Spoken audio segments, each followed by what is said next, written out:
All right, well, good to be here. Good to see you all this evening. We're going to be with Psalm 82 tonight.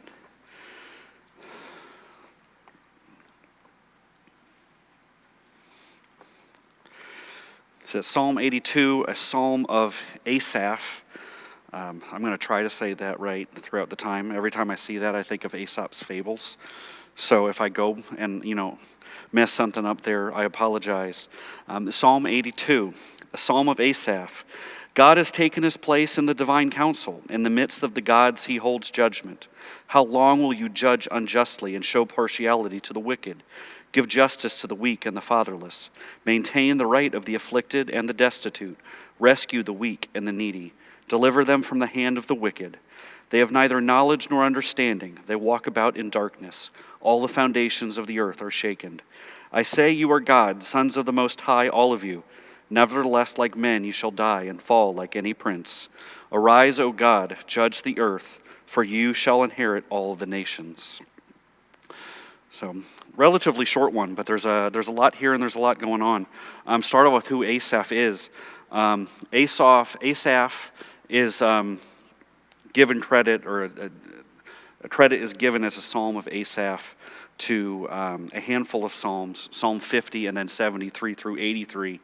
But there's always, discussion about who actually authored them. Asaph himself was a musician, a singer. He's mentioned in the books of 1st and 2nd Chronicles, being appointed by David and the chief Levite to be a musician in the temple. But depending on what psalm you're is and the theme that's there, there's discussion about whether it is him himself or whether it's a descendant, whether it's someone of Asaph, because the themes change and the timelines don't always seem to mix with what's being said. But this 182 is thought to be one that, if he didn't compose, he at least wrote and presented himself. So you'll see Asaph mentioned, or the sons of Asaph mentioned also in Ezra and Nehemiah after they come back and they restart the worship in the temple, and they're finding new musicians and new singers, being descendants of them or being like him, since he was one of their early and more well-known and greater musicians in the temple. So as he's doing this, he's not a priest, he's not in charge. And in a theocratic government, you have the king, and there's also part of your religion. He's not, he's a high-ranking person in the temple, but he's not in charge. He's not a chief. He's not a priest. I wouldn't call him middle management because that would kind of be a little off, but you get the idea that he is someone who, when he presents his information, has something to lose, and that he needs to draw on the strength that is God in his audience as he's presenting these things. Because the temple is a place where all of those high officials are going to be. The priests are going to be present. The king could be present. The high government officials could be present. Scribes and judges are going to be present. So when he's speaking, that is his audience along with the Jewish people. And in this psalm, it's a lot like an admonition to them. We're called to admonish one another in hymns and psalms and spiritual songs. And he is doing this with the psalm that he has composed, or at least is presenting in the temple. And the people that he is speaking to and speaking about are there in front of him in person. So there's a lot of strength that needs to come there. And he gets his strength, as talks about in verse 1, where he finds his strength. God has taken his place in the divine council. He starts off very, very beginning, who is in charge and where everything comes from, and who is the ultimate judge of all things. So no matter where he is or who is around him, he knows and he recognizes that above all and above everyone else there is God, and all authority comes from God. All judgment eventually rests with him, and that all that we do will eventually go up and be judged by our Creator there. He speaks simply through these verses. He speaks firmly, but always with the knowledge that God is there and he is lining himself with them, with him, and he is getting his strength from the Lord. In the midst of the gods, he holds judgment. The rest there of verse 1. And this one, if you read it and you see it on the surface, what's going on and why are there gods being mentioned here? Some people will take that and think, well, are we talking about polytheism? Like, are there actually other gods and he is giving them recognition? No, definitely not. This is a different word used here than when we're talking about gods or deities in the Bible, and it's used off other places to refer to men directly. And in this place, he's talking about the people who have been placed in charge, that have that power of judgment over others, and so they have that power. They're a lord over the people. They're called gods here. Jesus uses parts of this psalm in John to go back at the Pharisees and his accusers. When they accuse him of blasphemy, and he goes back to this psalm that him saying gods does not mean always a deity, that it could refer to people. So that's not what he's talking about. No one over here is any god. There are no other ones, running around that we need to worry about. But he's referring to the power that these people have, because they're leaders and judges and lords over the people. And in this context, mostly it's referring to judges. It's referring to people in place to make judgments over people, to rule over legal matters. But in a larger sense, it could be used for anyone who's in a leadership spot, government or otherwise. So that's who he's talking to. He is talking to the leaders of his community. He's talking to the leaders of his country directly. And then as applies to us, he's talking to leaders in the future. And then as we're supposed to be leaders in our community and we're representatives of God's kingdom here, he's ultimately talking to us also. How long shall you judge unjustly and show partiality to the wicked? So it recognizes a problem that's occurring here in Israel. The judges that are in Israel at the time are not doing what they need to be doing. They are not judging rightly. They are aligning themselves with those with power, those who have the ability to come and see them and talk to them and speak to them, who can hold their ear, while others are not getting what they deserve. If you were a wealthy, well-connected person, you could come and you can find that judge and you can speak to that judge. You have access to the courts that a regular person wouldn't have, and they're using that power in the system to promote themselves. And they're using these unjust judges to promote themselves, and they're doing it against the needs of the people. Verse 3, give justice to the weak and the fatherless, maintain the right of the afflicted and the destitute. So, they're judges. Their job is to give justice. It's there, the roots are there in their name, but they're not. The weak and the poor and the needy, they're already in a weakened place. They're in a destitute place, and they don't have access to the systems to get what belongs to them rightly and to be treated fairly. So those that are weak and those that are needy, those that are poor don't have access. They could want to bring a claim to a judge. They could want to go to a court to have something resolved, but they don't have the means to get there. They don't have the knowledge to get there. So if there's something going on, they may not be able to get it to a court, to a judge to be resolved. And if they do, if it's against someone who has more power, has a connection, the judges are not being just in this. With the fatherless, with orphans, children who were fatherless, they might have a claim to some kind of property or some kind of benefit that would have been their inheritance, but they're children, right? They don't have the ability to go through this, and so they were being taken advantage of also. And those inheritances and those properties that belonged to them were being taken through the rulings of these judges and the wicked decisions of these judges. And they were doing wrong, and they were doing wicked by the people. As this is there, these are people that are in the room with him, right? So he could be standing there going through this while the people he is talking to is lined up on the front row of the temple. They're watching him directly there.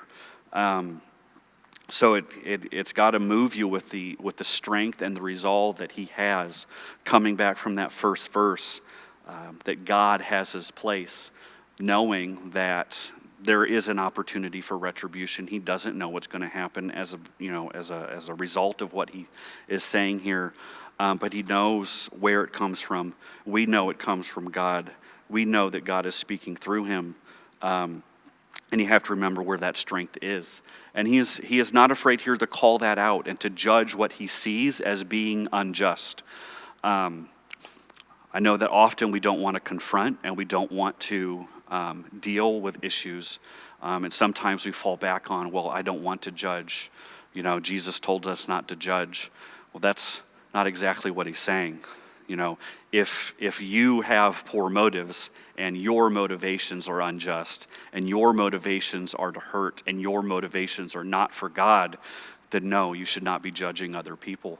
But when you see unrighteousness and when you see wrong, when you see that correction needs to happen, this teaches us here that you need to speak out towards that. Continuing with verse 4, rescue the weak and the needy and deliver them from the hands of the wicked.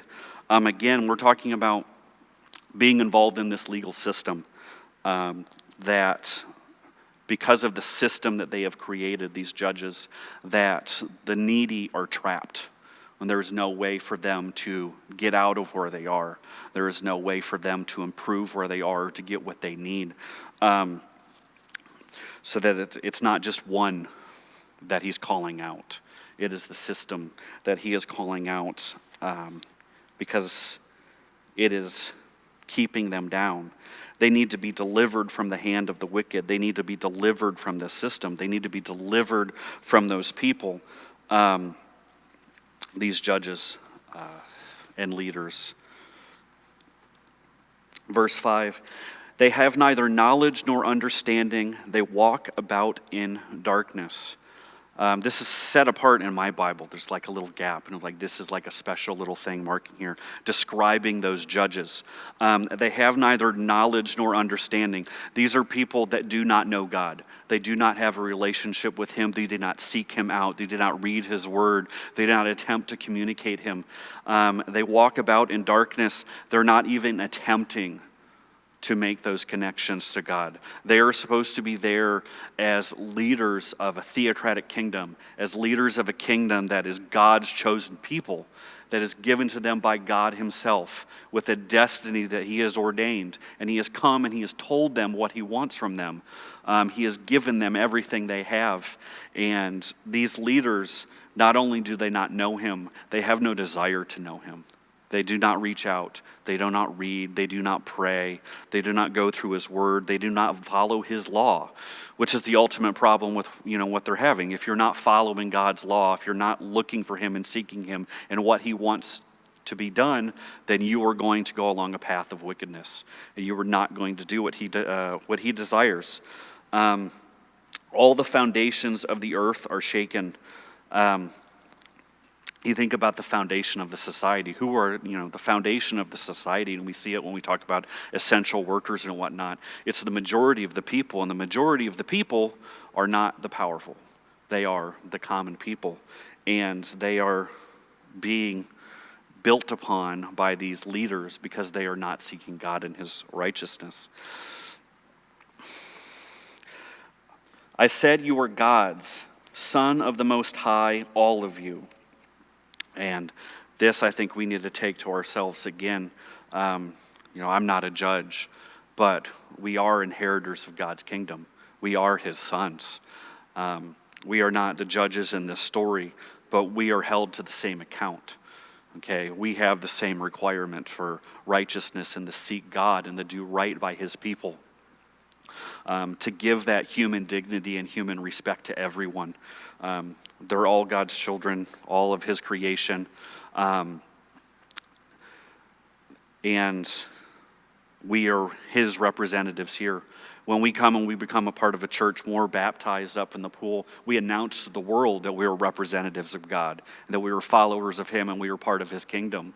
And when we're out in the world and we are doing those things, we need to recognize ourselves that we are representing him, that we are his sons.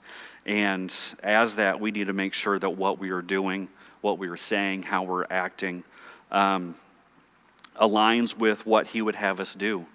And when we see things that do not align with that, we need to say something here and in the world in a nice way. So we don't have to be mean about it, but we do have a responsibility to share this and what the word and the Lord would have us do. Nevertheless, like men, you shall die and fall like any prince. Said these leaders here, they are in a high place. They are in charge of the temple. They are in charge of government. They were placed there by God. God ordained these governments.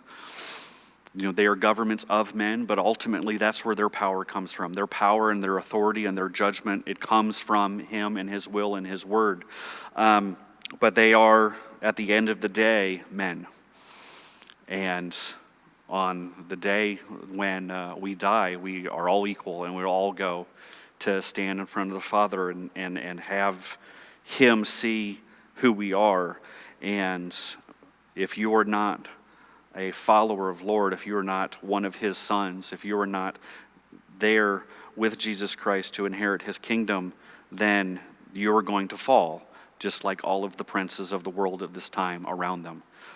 Just like the countries around them that had judgments fall upon them, and as many, as powerful as they have been, as powerful as any king on earth has been, there will come a time when they are just like everyone else, and they have to account for what they've done.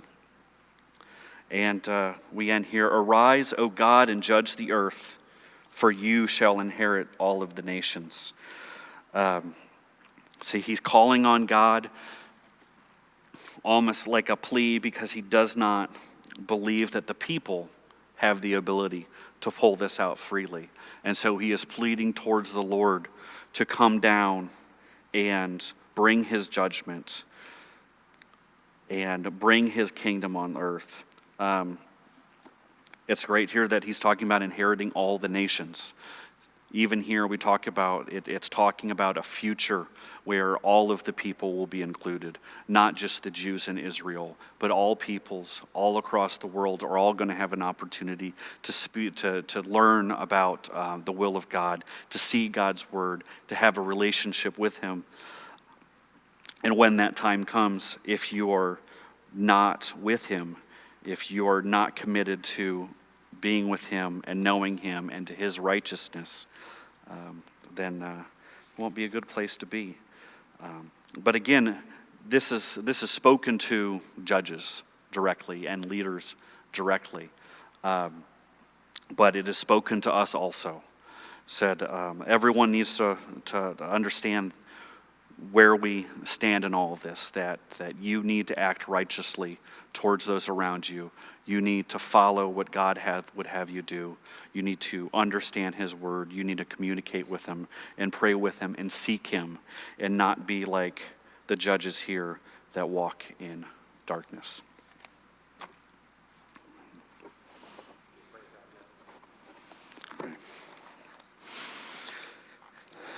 Lord, again, thank you for our opportunity to come together, Lord, and thank you for guiding me through this text and helping me understand it better so I can present your word here. Lord, hope that we take these words and we take these ideas and we take what you'd have us do to heart, Lord, as we leave this place and continue to seek you and what you'd have us do. In your son's name, amen.